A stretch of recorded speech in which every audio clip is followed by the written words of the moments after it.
يا من عصيت الله يوما غافلا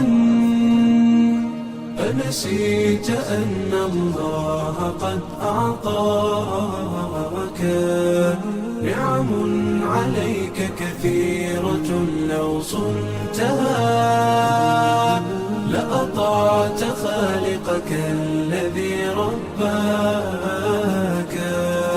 لأطعت خالقك الذي رباك. Chers frères et sœurs musulmans, Assalamu alaikum wa rahmatullahi ta'ala wa barakatuh. Notre émission d'aujourd'hui porte sur les devoirs du mukallaf. La première chose que notre Seigneur exige à la personne qui atteint l'âge de la puberté est la croyance. Et ensuite, elle doit avoir des connaissances qui lui permettront de bien exécuter ce qu'on appelle Fara'idul Ayn. Il est également obligatoire pour le pubère de se conformer aux recommandations divines et d'éviter les interdits autant qu'il peut. Il est aussi de ses obligations de toujours demander pardon à Allah tout en respectant les conditions de repentance. Il est aussi une exigence divine pour la personne qui a atteint l'âge de la puberté de préserver les membres de son corps d'engendrer des méfaits qui pourront lui faire subir les punitions du Tout-Puissant. Ses membres sont ses yeux, sa langue, ses oreilles, son ventre, ses bras, ses jambes et son sexe. Elle doit également extirper de son cœur tous les vices qui empêchent la lumière divine d'y pénétrer, tels que l'orgueil, l'hypocrisie, l'envie, la répugnance, etc., etc. Aujourd'hui, nous sommes honorés de voir parmi nous un invité important. Il est versé dans la jurisprudence islamique et il est surtout connu dans les réseaux sociaux par ses enseignements qui continuent de guider les musulmans sur la bonne voie. Son nom est Oustaz Baïdam Baye. Pour gagner du temps, nous allons directement attaquer les questions. Ma première est: quand est-ce que la personne devient mukallaf? Au nom d'Allah, le miséricordieux, le tout miséricordieux, paix et salut sur notre bien-aimé Muhammad sallallahu alayhi wa sallam. Assalamu alaikum wa rahmatullahi ta'ala wa barakatuh. Mes chers consoeurs en islam, en l'occurrence Sokhna Bintou Rasoul, Sokhna Khadija, Sokhna Amina et Sokhna Oumou Kalsoum. Je suis très honoré de partager avec vous ce plateau, de répondre à votre invitation pour discuter de ces questions relatives à la jurisprudence islamique. Merci Sokhna Oumou Kalsoum pour votre question, à savoir qui est le mukallaf. Le mukallaf est un mot arabe qui signifie une personne majeure, que ce soit une femme ou un homme, selon des signes et des caractéristiques bien définies par l'islam. Chaque signe qui apparaît fait de la personne une personne majeure. Il sera appelé à respecter les recommandations divines. En les respectant, il en sera rétribué. Et en faisant les interdits, il en sera puni. La première caractéristique, le premier signe, il faut qu'elle ait atteint l'âge de la majorité, c'est-à-dire 18 ans. Deuxièmement, il faut qu'elle ait vu naître les poils pubiens. Troisièmement, il faut qu'elle ait vu naître les poils des aisselles. Quatrièmement, si la personne, que ce soit un homme ou une femme, voit en rêve qu'elle est en relation sexuelle avec une autre personne, et qu'elle voit couler du sperme, on dit de cette personne qu'elle est majeure. Cinquièmement, et la dernière, qui est spécifique aux femmes, si elles voient ses règles ou ses menstruations à partir de l'âge de 9 ans, selon la doctrine malikite, on dit de cette personne qu'elle est majeure. Merci, Oustaz. Nous voudrions également savoir ce que c'est Al-Iman. Merci, Sokhna Oumou Kalsoum, pour votre question. À savoir ce qui est Al-Iman. Al-Iman, c'est la foi qui est constituée essentiellement de 5 composants complémentaires. À savoir, premièrement, la foi en Dieu. Deuxièmement, la foi au prophète. Troisièmement, la foi au livre révélé. Quatrièmement, la foi aux anges. Cinquièmement, et le dernier, la foi au destin. Oustaz, nous aimerions aussi savoir c'est quoi Faraidul Ayn. Merci Sokhna Amina pour votre question. À savoir, c'est quoi les Faraidul Ayn? Le Fardul Ayn, c'est toute obligation religieuse individuelle que nul ne peut faire à la place d'autrui, comme la prière obligatoire, comme le pèlerinage, comme la purification ou comme la zakat. Merci beaucoup, Oustaz. Ma deuxième question est la suivante. Quelles sont les conditions de repentance? Merci Sokhna Amina pour votre question. À savoir, quelles sont les conditions du repentir sincère. Le repentir est une action religieuse obligatoire pour tout musulman pour se faire pardonner de ses mauvais actes. Toutefois, il faut rappeler qu'il doit réunir 3 conditions pour qu'il soit accepté.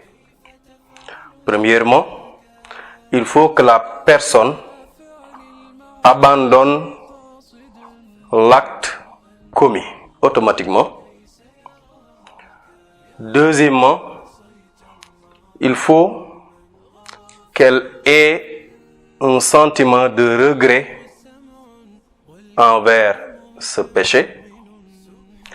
Troisièmement, il faut qu'elle ait la ferme intention de ne plus commettre cet acte. Oustaz, pouvez-vous nous citer les interdits pour chacun des 7 membres du corps auxquels nous faisions allusion tout à l'heure? Merci Sokhna Bint Rassoul pour votre question. Cependant, il faut rappeler que tout musulman doit avoir un contrôle constant sur ses 7 membres, car chaque membre est en face à chacune des 7 portes de l'enfer. À ce propos, le prophète sallallahu alayhi wa sallam disait: chacun de vous est un berger, et chaque berger est responsable de son troupeau. Le premier des 7 organes est la langue. Avec la langue, il ne faut jamais médire. Il ne faut jamais parler du mal d'autrui. Deuxièmement, ce sont les yeux. Avec les yeux, il ne faut jamais regarder une femme qui nous est étrangère en recherchant le plaisir. Il ne faut jamais regarder un musulman en un regard qui affiche de la moquerie ou de la haine. Troisièmement, les pieds. Il ne faut jamais se diriger vers des sultans, des chefs injustes. Car le prophète disait: si un musulman se dirige vers un riche injuste avec de l'humilité, qu'il sache qu'il ait perdu les 2/3 de sa religion. Quatrièmement, les 2 mains. Il ne faut jamais frapper un musulman avec ses 2 mains. Il ne faut jamais écrire ce dont on n'aimerait pas prononcer avec notre langue. Cinquièmement, le ventre. Il ne faut jamais manger du haram. Il faut toujours chercher à utiliser des halal. Il ne faut jamais utiliser ce qu'on appelle l'usure. Sixièmement, c'est le sexe. Il ne faut jamais pratiquer de l'adultère ou tout autre acte sexuel de contre nature, comme le liwat. Septièmement, et le dernier, ce sont les oreilles. Il ne faut jamais écouter de la médisance, car celui qui écoute les médisances, il aura le même péché que celui qui médit. Il aura le même péché que celui qui commet l'acte de médisance. Oustaz, comment purifier notre cœur et comment le protéger de ses vices? Merci Sokhna Khadija pour votre question concernant la purification du cœur. La purification du cœur doit être la quête constante de tout un chacun. C'est le cœur qui anoblit toutes nos actions. Dès que le cœur est purifié, tous les autres organes le seront automatiquement. Cependant, il faut chercher à se débarrasser de nos vices. Le premier vice, c'est l'arrogance. L'arrogance consiste à penser que nous sommes le centre du monde et que nous sommes au-dessus de tout un chacun. Ceci est un propre de Dieu. Pour y remédier, il faut savoir que nous sommes créés à partir du sperme et qu'un jour, nous serons morts et enterrés sous la terre. Donc, à quoi bon d'être arrogant? Le deuxième vice, c'est l'émerveillement. S'émerveiller de ses bonnes actions, avoir le sentiment de fierté de ses actes d'adoration. Ce serait un vice risqué parce que l'acte t'a été facilité par ton Seigneur et qu'il est une créature comme toi. Il peut être accepté, il peut ne pas être accepté. Donc à quoi bon de s'en émerveiller ou de nourrir à l'égard de ton adoration de la fierté. Le troisième vice, c'est l'hypocrisie. Mener des actes d'adoration dans le seul but de rechercher la satisfaction d'autrui. Ce serait un acte d'idiotie. Parce que tu adores ton Seigneur, c'est lui seul qui accepte tes actes d'adoration. Ce ne sont pas tes semblables. Donc, pour y remédier, il faut adorer Dieu, faire du bien pour la seule face de notre Seigneur. Le quatrième vice, c'est l'envie. C'est le vouloir, l'intention que le musulman perde ses avantages ou ses biens. Ce serait un acte contraire à la foi, au destin. Pour y remédier, il faut avoir la ferme conviction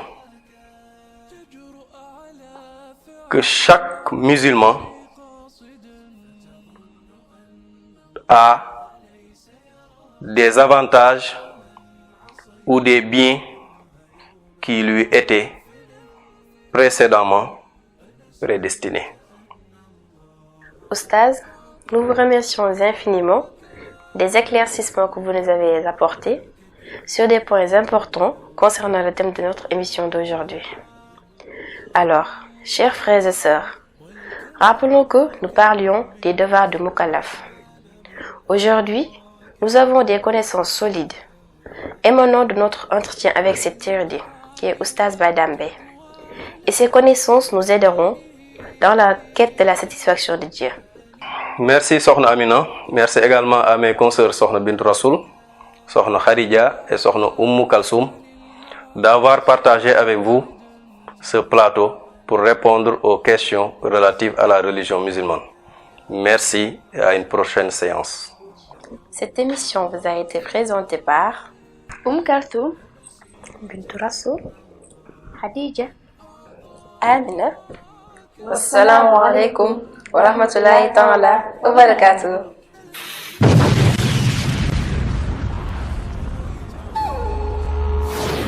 قال بعض الصالحين لرسول الله صلى الله عليه وسلم: يا رسول الله، ما أكبر ما تخاف علي؟ فأخذ عليه الصلاة والسلام بلسان نفسه ثم قال: هذا. Un des saints a dit au prophète sallallahu alayhi wa sallam: quelle est la plus grande chose que vous craignez pour moi? Le prophète sallallahu alayhi wa sallam tient sa propre langue et a ensuite dit ceci: وروي أن ابن آدم إذا أصبح بكرت الأعضاء كلها إلى اللسان وقلنا ننشدك الله أن تستقيم إن استقمت استقمنا وإن اعوججت اعوججنا.